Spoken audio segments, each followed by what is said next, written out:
President Biden set to give a primetime address calling on Congress to pass new gun control laws. Biden will demand action after the school shooting in Uvalde, Texas, that killed 19 students and 2 teachers. And after the tragedy in Tulsa, Oklahoma, where a gunman killed 4 people at a medical office, the president expected to twist the arm of Congress, even though he has been AWOL during the current Senate negotiations and is headed to the beach in Delaware tonight. The White House getting grilled on how the president plans to press ahead.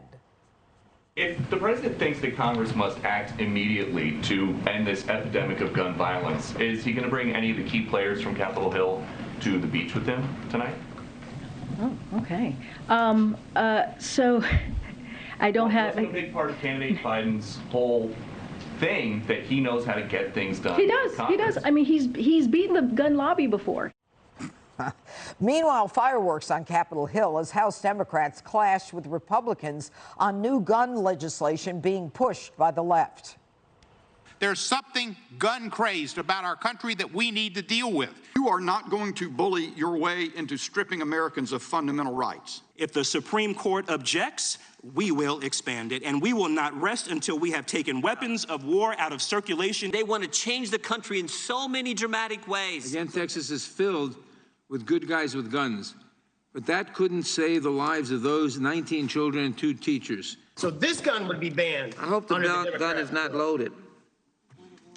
I'm at my house. I can do whatever I want. To my Republican colleagues, I ask, who are you here for? Are you here for our kids, or are you here for the killers? Oof, that was a low blow, as if Republicans who believe in the Second Amendment, Jesse, side with the killers of children. That's when it gets ridiculous. Yeah, he's a nasty guy. I just don't care what he says. Biden has 3 things he needs to address tonight. There's 3 components. There's school shootings, there are mass shootings, and then there are these inner-city gun homicides. If he just goes in and only addresses AR-15s, the whole country's going to dismiss that. We are, because this is a larger issue. And if you look at it statistically, most of the homicides are handgun homicides by drug gangs in the inner city. He needs to say that, and he needs to take a holistic approach. Greg likes to talk about variables. You can even address all 3 of these components if he likes to do the root cause thing. I know how much they love root causes. You go into mental health, you go into broken families, you go to the toxic internet culture, red flags. There's a lot of things you can put out on the table, and we expect the President of the United States to do that. He needs to come with concrete proposals tonight that can actually get traction in the Senate, because right now the Senate's cut him out of the negotiation. If he comes in and just poison pills this thing and says, Republicans want everyone to die, I'm going to take your guns, no.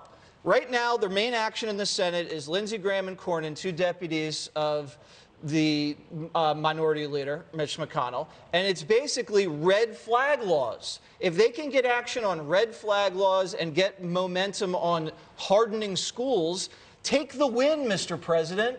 Don't just kill it because you're really so dug in on the left that you have to go take our guns. Take the win on that little issue, and the American people will actually say, you know what? You did something. Everyone says, do something, do something. That would be something. Don't you think, Jessica, that it really is kind of amazing that, as Greg has been saying for weeks now, the president has like a one-faceted approach. We got to take the guns. You have a baby now. I would assume that you would want schools hardened. You would want to know about, you'd want red flag laws to be in place so that when someone shows all of the signs that when we look back, we see all the crumbs that kind of led up to this, that there's got to be more than just let's get rid of basically the Second Amendment. It has to be a multivariable approach for sure, but in terms of hardening schools, some of the things that I've heard that go into hardening schools, like teachers being armed, no, I don't want that. And I want the very best for my child. But hardening a school, forget about teachers being armed. But that's a big part of what people have been talking about. Let's say we take that out. But do you believe in hardening a school? I believe in increased security, and so does Senator Chris Murphy from Connecticut, who has an op-ed up on foxnews.com that everyone should check out about the progress that he's making in bipartisan talks. And Chris Murphy puts out there that the Democrats are open to increased mental health provisions, anything in red flag laws, increase security, as well as expanding background checks, not even the full Monty of what they've wanted, but the tiniest incremental move towards making society safer. And that's what everyone that we've been talking about all week at this table. And that's what Chris Murphy is putting out there. And you know that if there's someone, the guy who represents those Sandy Hook families, is putting it out there, that that's something that Democrats are open to. And I think that's a very good sign. But no teachers with guns. That is not their job. Okay, all right. But the point is, there is a chance to negotiate, Katie. We have a president who's on his way to the beach. Yesterday, he's talking about handguns. Yeah. I will preface this conversation by saying I do some social media work with full courts and firearms in my personal capacity on my social media pages.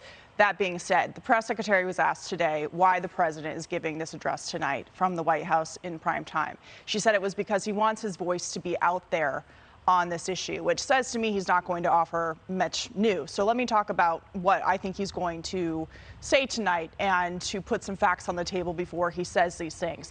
He's going to call for an assault weapons ban without defining what an assault weapon is. If we're going to talk about semi-automatic rifles, that's something we can talk about. But the facts are, according to the National Institute of Justice, which is a Department of Justice outlet, 77% of mass shootings are committed with handguns. So if we're going to talk about things that actually work, we need to talk about, not just politicians saying that we need to do something for the sake of doing it, which is very dishonest. I think the facts really matter. The president has also talked about how you weren't allowed to own a cannon or certain types of firearms when the Second Amendment was ratified. That is also not true. And so when it comes to, issues of actually getting things done, there are certain things that the federal government just cannot do.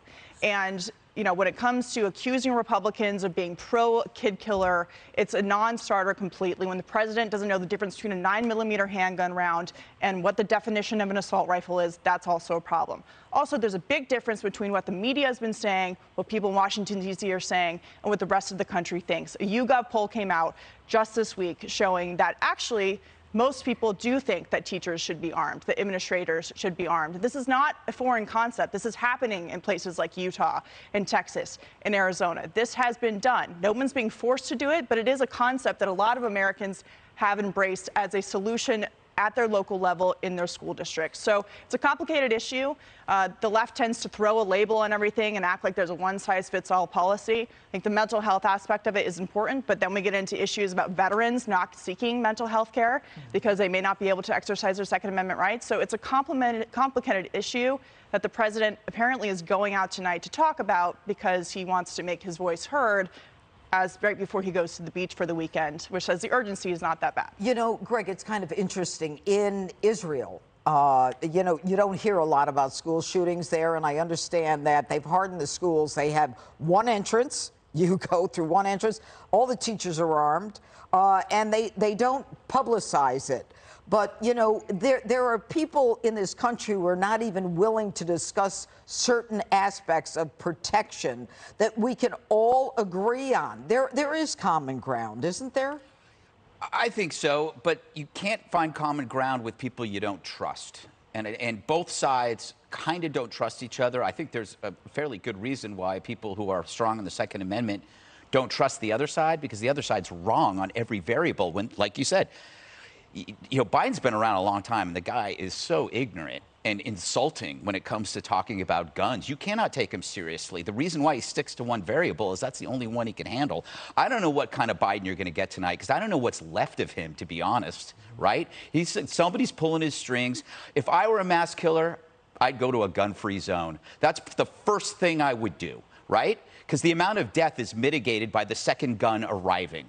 That's the science, right? So to your statistic, it's true. Most Americans favor their teachers having guns. I favor it. I don't know why we would think that teachers can't handle it unless they're on TikTok. If the teachers are on TikTok, they get no guns. The red flag. That is the red flag. A teacher on TikTok talking about gender, no gun for you. But I do think that, rather than focus on the end result, which is always the case, I hate saying single variable because I sound like a broken record, but it's always the gun. There are all these steps along the way, whether it's, school security, Red flags, social media, which is an issue in the last 15 to 20 years. Social media is one of the most pernicious parts of this recipe in all sorts of personal self-destruction, maliciousness, violence. But there's a reason why I think that the left stays away from other variables. It's because their fingerprints are all over a culture that undermines certain institutions that have allowed these things to happen. You know, where is family? Where is religion? I'm not religious, but I can understand the role that it plays in people's lives, and it's a positive role. It's a positive one. And I'm agnostic, and I say that. Religion, family, mental health. I know that Jessica and I agree on mental health.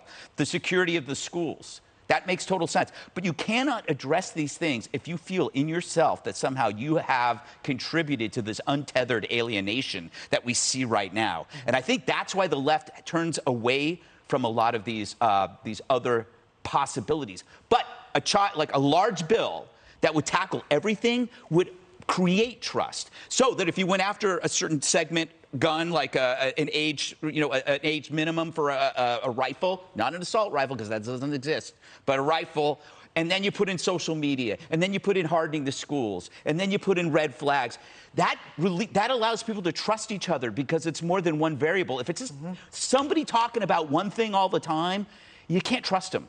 They got something on the brain. And then everybody goes to their own corners. Exactly. Anyway. Hey, Sean Hannity here. Hey, click here to subscribe to Fox News YouTube page and catch our hottest interviews and most compelling analysis. You will not get it anywhere else.